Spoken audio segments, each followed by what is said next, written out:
Seja muito bem-vindo ao 2 Dedos de Teologia, sou Iago Martins, você está no meu escritório, e hoje eu queria fazer um brevíssimo comentário acerca da live Pastores Inglórios do Anderson Silva. Deixa eu fazer um pequeno prelúdio ao que eu quero falar acerca dessa live. Se você não viu essa live, você não sabe do que eu tô falando. Anderson Silva é um comunicador protestante que falou muito frequentemente esses dias sobre pastores que usavam da sua reputação e autoridade religiosa para fins pecaminosos, incluindo principalmente benefícios sexuais. Anderson Silva se tornou muito conhecido por denunciar esse tipo de coisa. Ele tem um movimento sobre histórias de mulheres que sofreram abuso na igreja e tudo mais. E ele se tornou vultoso nos últimos dias porque disse que ia colocar as coisas às claras, falar o nome de todo mundo, dizer quem é quem fazia o quê. E isso aconteceu, se eu não me engano, na última quinta-feira, numa live de quase 3 horas, se eu lembro bem, no YouTube, que eu assisti inteira. O que acontece? Eu não tava planejando falar sobre essa live. É uma coisa muito triste o que aparece ali. Mas eu recebi muitas mensagens de pessoas dizendo: "Ah, Iago, você não vai comentar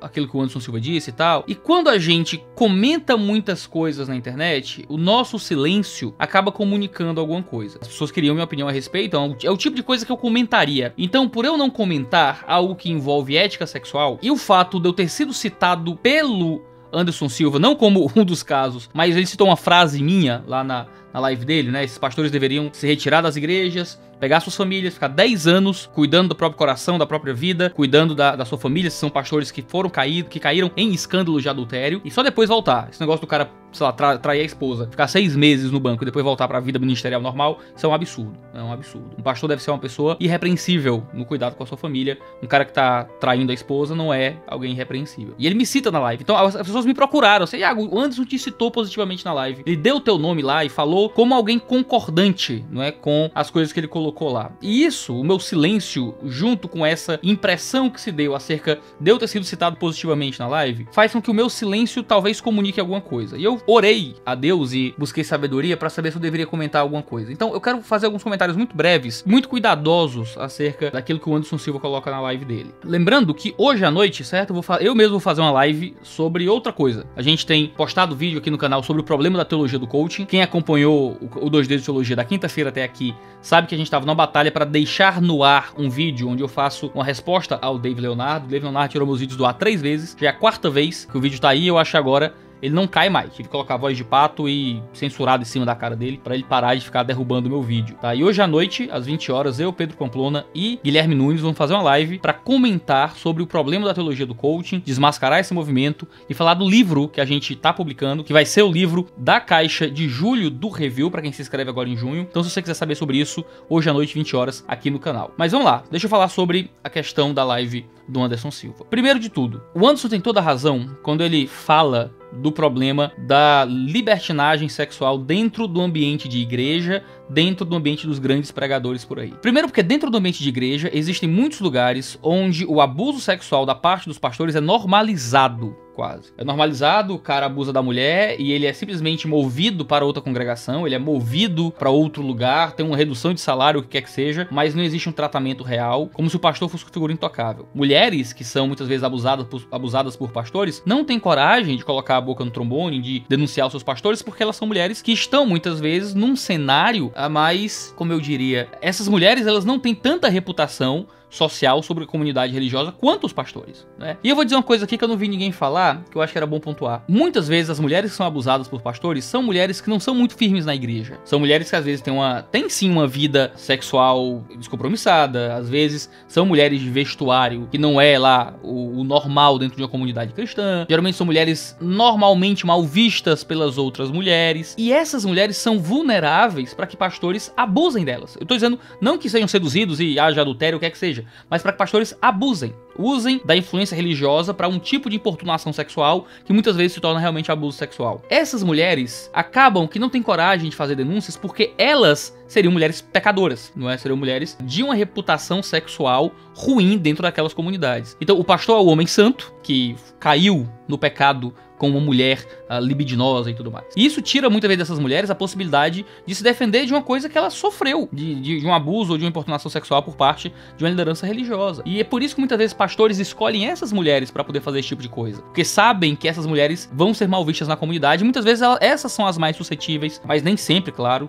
a esse tipo de importunação sexual. O que é uma pena, porque você acaba passando pano para pecados de líderes religiosos, porque em comparação, a pessoa que pecou com ele não é lá uma pessoa fiel a Deus. Olha, e o pastor é fiel a Deus, por acaso? E o pastor que abusa de uma mulher é fiel a Deus? Como alguns casos famosos que a gente tem aí na mídia. Eu tive pouquíssimo envolvimento com esse mundo aí dos grandes pregadores famosos da cultura gospel brasileira. Cara, o que eu vi no mundo dos músicos principalmente, é um negócio assim, é fora de série, Assim, não dá pra explicar. E eu não posso falar muita coisa na internet porque eu não tenho prova, tá? Eu não tenho prova. Eu só vi, certo? Mas o que eu vi de músico solteiro viajando com namorado ou com namorada e ficando no mesmo quarto do hotel, sozinhos, pregando em evento, cantando em evento. O que eu vi de namorado que morava com namorada, sabe? Coisa que cai na internet como uso e abuso de drogas dentro desse mesmo tipo de ambiente. Cara, isso não tá no gibi, tá? Isso é uma coisa que é muito normalizado dentro desses grandes contextos, porque parece que aquilo que a pessoa gera durante o culto sobre a comunidade justifica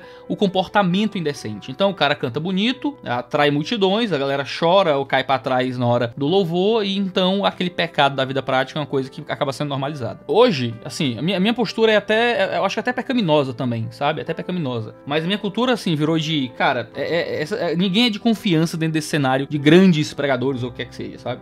De grandes músicos e tudo mais. Conheci muita gente maravilhosa, que amo, que quero perto, que conheço um pouco melhor a índole, mas assim, de forma geral, eu não tenho nenhuma vontade de conhecer, sabe? Esse mundo cada vez mais. As denúncias que o Anderson Silva faz representam muito bem o que é o mundo dos grandes, dos poderosos, dos que, sabe, tem e coisas assim. Eu fico sempre chocado e sempre com o pé atrás. Em segundo lugar, eu acho que aquilo que o Anderson quer denunciar é altamente válido também. Ele tá preocupado com uma cultura religiosa de abuso e de pastores e músicos que são libidinosos, que usam o dinheiro da igreja, que é um dinheiro de Deus, para cometer adultério, que usam o dinheiro de Deus para sair com prostitutas, que usam o dinheiro de Deus e viagens para pregar, para trair suas esposas e para pegar a irmã da igreja. Assim, é uma coisa que deveria nos deixar aterrorizados. A palavra é essa. Aterrorizados. Não é normal. Não é normal igreja ter um pastor que tá no terceiro casamento. Não é normal pastor ter intimidades sexuais ou até mesmo conversas libidinosas ou aberturas de coração sobre o próprio casamento e coisas assim com irmãs da igreja. Não é normal. Esse tipo de coisa não pode ser normalizado. Pastores que usam da sua influência para esse tipo de coisa são homens que provêm do diabo. E isso, inundando o cenário evangélico brasileiro, é uma coisa que deveria sim nos deixar fora da sanidade, assim, uma coisa que deveria nos deixar profundamente chocados, profundamente machucados, profundamente feridos. Então, eu entendo que aquilo que o Anderson Silva tá tentando buscar quando ele fala aquelas coisas nas lives são coisas boas, é um zelo santo e correto. Pra mim, pastor safado tem que se lascar mesmo, tá ligado? Pastor safado tem que se lascar, pastor safado tem que ser abusador, tem que ir pra cadeia, né? Pra mim, assim, vocês me perdoem aí o pequeno parêntese opinativo, tá? Mas pra mim, pastor abusador tinha que morrer, tá ligado? Tinha que morrer. O desgraçado aparece pra falar em nome de Deus, e aí usa a influência que ele tem como homem de Deus pra se aproveitar de pessoas que estejam talvez psicologicamente fragilizadas, e ele é a pessoa que tem confiança, que as pessoas têm confiança pra ir até ele quando estão fragilizadas, e ele aproveita a informação que ele tem sobre a fragilidade dos outros pra se aproveitar dos outros. Um cabo desse tinha que morrer, certo? Era surra de pimba de boi nas costas até morrer, tá ligado? Mas aí é só minha raiva falando, certo? É só meu ódio falando. Vou fechar esse pequeno parêntese opinativo aí dos meus próprios pecados se manifestando no coração. Mas existe, sabe, tem que existir um zelo santo com relação a isso. Qual é o problema? Certo? E talvez aqui seja o grande ponto que eu quero colocar. Eu acho que a live do Anderson Silva foi um erro, tá bom? Eu acho que a live do Anderson Silva foi um erro. Eu acredito, do meu lado aqui, de quem olha, de quem concorda com o zelo do Anderson Silva, quem concorda que é uma desgraça que isso aconteça e quem concorda que sabe que isso acontece. De novo, eu não posso ficar falando coisas na internet. Ah, Iago, fala aí que tu sabe, bota a boca no trombone, porque eu não tenho prova de nada, eu só vi, sabe? Eu vi com os meus olhos que a terra há de comer. Eu tenho o meu testemunho, que me convence, mas eu não posso convencer os outros de coisas que eu vi. Eu vou ser processado, vou ter como provar e eu vou perder, eu tenho que pagar a indenização pro povo. Então as coisas que eu sei, não tem pra quê eu contar na internet, né, essas coisas assim. Deus me ajude e me proteja. Mas eu acho que o que a live do Anderson Silva fez foi algo errado. Por quê? Porque tem uma forma de lidar com esses casos. Qual é a forma? É a forma de Mateus 18. Veja, eu tô aqui vivendo minha vida e eu recebo uma denúncia de que pastor A abusou da moça B, que pastor A tem uma vida sexual desregrada, que pastor A traiu a esposa em eventos gospels ou o que é que seja. Qual é o passo a passo para lidar com isso? O primeiro passo é procurar a pessoa, porque pode ser mentira. Não aceite acusação contra um presbítero que não seja com 2 ou 3 testemunhas. Pessoas que estão em evidência são pessoas que constantemente são alvos de mentiras e de ataques baseados em nada, simplesmente pelo fato de estar em evidência. Se a pessoa é muito vista, muito maluco vê, e muitas pessoas querem prejudicar. Então, é importante que qualquer acusação feita ao ministro não seja levada a sério no primeiro momento. Quer dizer, não seja tratado como verdade no primeiro momento. Você vai até a pessoa e você confronta a pessoa. Essas são as evidências, esses são os casos que eu tenho aqui. É isso, é prova, tá aqui a mulher, tá aqui a testemunha, e agora, né? Se é uma coisa que tem provas, e a pessoa vê aquelas provas e ela não assume, aí você vai pra outra instância. Agora, se a pessoa ouve aquilo, confessa, assume, conta pra esposa, conta pra família, conta pra igreja, e há um tratamento ali local, não tem pra que esse assunto ser levado pra além dali. A reputação da pessoa tem que ser tratada com respeito também. Agora, a pessoa não aceitou. A pessoa não quis. Aí você leva para uma instância superior, você vai na igreja dela, você vai no conselho, você vai na associação de pastores, você vai no presbitério, você vai no que precisar, para que haja ali um trato da comunidade em volta com aquilo que caiu na sua mão. Ah, mas agora o presbitério começou uma investigação, agora a igreja ali, o ambiente daquela comunidade vai tentar tratar aquele pastor para que ele possa se arrepender, e se ele não se arrepender, vai existir um processo de disciplina, de excomunhão. Pronto, resolveu o problema, a coisa morre ali. Agora, aí já uma zona começa a ficar um pouco mais cinzenta. Você foi no presbitério, foi no conselho, e eles protegeram aquela pessoa. Não porque discordam que aquilo realmente aconteceu, mas porque possuem uma índole parecida. Vão passar pano, vão esconder, vão encobrir. A partir desse cenário, eu começaria a ver razão em jogar na internet. Jogar no ventilador, né, como dizem. Porque agora você tá preocupado com uma pessoa que tem uma atuação ministerial pública e que ela pode continuar usando a sua reputação ministerial pública para se beneficiar pecaminosamente, para usar as pessoas e tudo mais. Colocar essas coisas na internet é uma forma de proteger a igreja, não é? De proteger a igreja. E isso talvez seja algo parecido com o que a gente encontra em algumas cartas circulares de Paulo, onde ele fala o nome de alguns ministros que eram falsos profetas, falsos mestres, que tinham uma índole falsa e que eram cartas circulares, seriam lidas por várias igrejas, e Paulo os nomeia como pessoas a se evitar. Talvez, a partir desse momento, e eu tenho certa inclinação para concordar com isso, feito esse processo, jogar na internet faz sentido. Jogar na internet faz parte do cenário necessário. Eu não acho que o Anderson Silva fez isso em todos os casos que ele citou. Não posso averiguar todos os casos, porque eu não sei. Mas eu sei de casos que o Anderson Silva citou que ele não foi procurar o caso. Primeiro, eu tava na Onda Dura, numa conferência da Onda Dura, quando o Anderson Silva citou a Onda Dura. Não quero falar dos detalhes porque diz respeito à igreja, mas estava lá com o Lipão, ouvi tudo lá em loco. O pastor que é citado no caso estava lá, eu vi como foi tratado toda a questão, qual era a história verdadeira, e aquilo que o Anderson Silva conta na live é falso. O que ele conta na live é completamente falso, não corresponde ao que realmente aconteceu. Pegaram uma meia-verdade, excluíram outras coisas, aumentaram aqui, pegaram uma coisa que realmente aconteceu e transformaram em outra coisa completamente diferente, e isso é jogado publicamente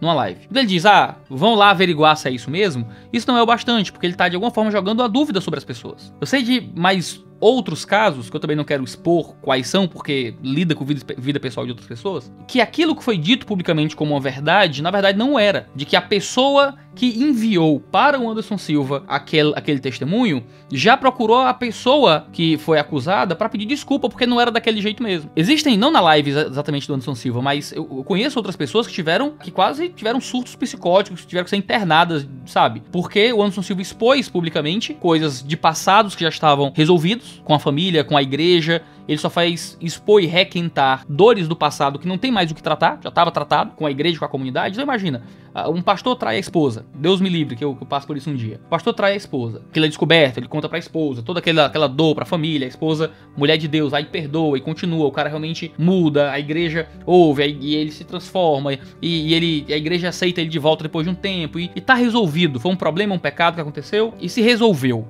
É uma coisa dolorosa, uma coisa terrível. Não deveria estar acontecendo, mas aconteceu e houve uma resolução cristã para aquilo. Quando o Anderson Silva usa o seu Instagram ou a sua live para expor novamente esse caso, como se fosse uma coisa não tratada, e isso porque ele não procurou a pessoa para saber, veja, não existe nada de bom que sai daí. Não existe nada de bom que sai daí. Uma pessoa uma vez mandou pro Anderson Silva uma pergunta dizendo, fulano de tal me abusou. Eu tava lembrando desse caso. Fulano de tal me abusou. E o Anderson Silva respondeu essa pergunta, só dizendo, você tem provas? Né? Perguntando assim. E veja, quando alguém coloca nominalmente uma acusação de abuso e você dá publicidade a essa acusação de abuso pedindo provas, veja, você não tá dizendo nada exatamente, você não tá acusando a pessoa de ter sido abusada, mas você tá ventilando para o seu público uma possibilidade. Ou seja, eu olho a live do Anderson Silva e ele cita pessoas que tiveram casos resolvidos, que eu sei que tiveram casos resolvidos, ele cita pessoas que ele diz que os casos foram resolvidos, ele fala do Luca Martini, o Luca Martini era meio namorador, não sei o que, mas aí falamos lá e a igreja entendeu que não era nada, e eu fiquei, cara, por que você tá citando esse caso? Se não era nada, por que você tem que me contar? Porque eu não queria saber, eu não preciso saber dos pecados de pessoas que resolveram seus pecados, né, ou talvez que nem fosse pecado, que fosse uma má interpretação, o que é que seja. Veja, o Anderson Silva provavelmente citou alguns casos ali que são puramente verdadeiros, de gente safada, cretina, que devia estar presa. Mas em volta, e talvez a maioria dos casos não seja exatamente daquele jeito. Porque eu sei de pelo menos 3 pessoas que foram citadas lá que o Anderson Silva nunca procurou pra perguntar. Nunca tentou saber o que estava acontecendo. Fora o fim da live, onde as acusações começam a ficar cada vez mais bizarras. Você tem a carta do Eustáquio, um bolsonarista radical, que fez uma carta falando sobre a Damares, e é um cara cheio de enrolada, cheio de informação estranha, um conspiracionista maluco, e um conspiracionista maluco vira fonte pra acusação a Damares, que ela sabe? Então assim, minha leitura, a live do Anderson Silva foi um erro. A live do Anderson Silva foi uma coisa ruim, que talvez tenha um efeito colateral bom. Aquela live foi um erro, não deveria ter existido. Mas há um efeito colateral positivo que vai sair dela. Algumas pessoas vão ficar morrendo de medo. Anderson Silva atirou em alguns homens que deveriam realmente receber tiros.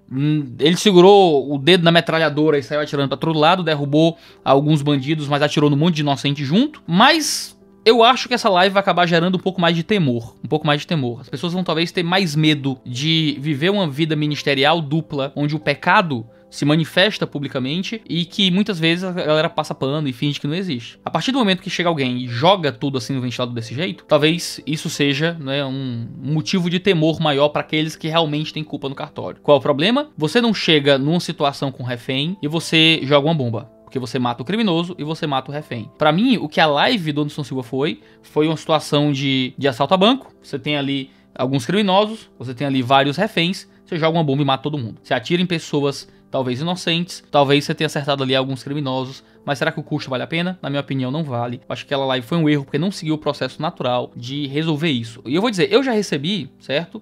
Coisa de gente, prova, recebi assim, print de conversa e tudo mais. Sabe o que eu fiz? Eu mandei pro Ministério Público, procurei uma amiga repórter, pedi pra ela me fazer um contato aí com o Ministério Público, com alguém que pudesse averiguar se era verdadeiro aquele material, mandei pra ela, mandou pro Ministério Público e pronto, eu fiz minha parte, certo? Eu não tô aqui pra ficar sendo, motoboy desse tipo de acusação. Manda pro Ministério Público, se envolve crime, manda pro Ministério Público, certo? Abre um processo real. Se não envolve crime, mas tá relacionado unicamente com a moral e a índole das pessoas envolvidas, então você precisa das provas, você coloca as provas em público, você chega, mandei pro cara, o cara não quis aceitar, mandei pra igreja, a igreja é tão ruim, tão cretina quanto o cara não quis fazer nada. Tá aqui as provas, uma por uma, gente, ó, tá aqui, prova A, prova B pra você, tá aqui a testemunha, ela vai dar um depoimento, ó, tá aqui, esse é o caso, e a igreja lá não tá querendo resolver. E pronto, você simplesmente jogar informações, eu tenho provas aqui, e eu tenho que confiar no que você diz, pra julgar a índole moral de pessoas. Pra mim isso não é a forma de resolver o problema, tá? Não é a forma de resolver o problema. Eu acho que isso é desamoroso com aqueles que talvez não sejam verdadeiros. Pra quem é verdadeiro, pra quem a acusação é séria, tudo bem, que morra, eu não tô nem aí. Mas a pessoa que é inocente ou que cometeu um erro terrível e que se resolveu com relação a isso com arrependimento genuíno, essas pessoas acabam levando bala injustamente. Por isso, é assim que eu interpreto, é assim que eu vejo o que aconteceu ali na live do Anderson Silva. Que Deus ajude e abençoe o Anderson Silva, que dê pra ele cada vez mais segurança. Eu acho que, não sei, talvez morra daqui a alguns dias, Anderson Silva. Pelo que eu conheço de algumas pessoas que ele citou ali, não é difícil mandarem matar, certo? Então assim, que Deus proteja ele, proteja os filhos dele, proteja a esposa dele, que Deus o dê graça, que aqueles que ele ofendeu injustamente, que Deus possa recompensá-los, que aqueles que ele ofendeu justamente, que Satanás leve a alma deles pra sempre, se eles não se arrependerem. É assim que eu interpreto a situação. Tá bom? Então é isso. Achei que eu deveria dizer alguma coisa unicamente pelo fato de eu ter sido citado de alguma forma positivamente numa live que eu não concordo, certo? Fui citado positivamente numa live que eu não concordo. É isso, um cheiro no seu cangote. Por favor, seja um crente fiel, não seja um pastor que fica abusando de irmã, que aí, né, Anderson Silva estará lá para planar os seus pecados. Naquilo que o Anderson Silva não vê,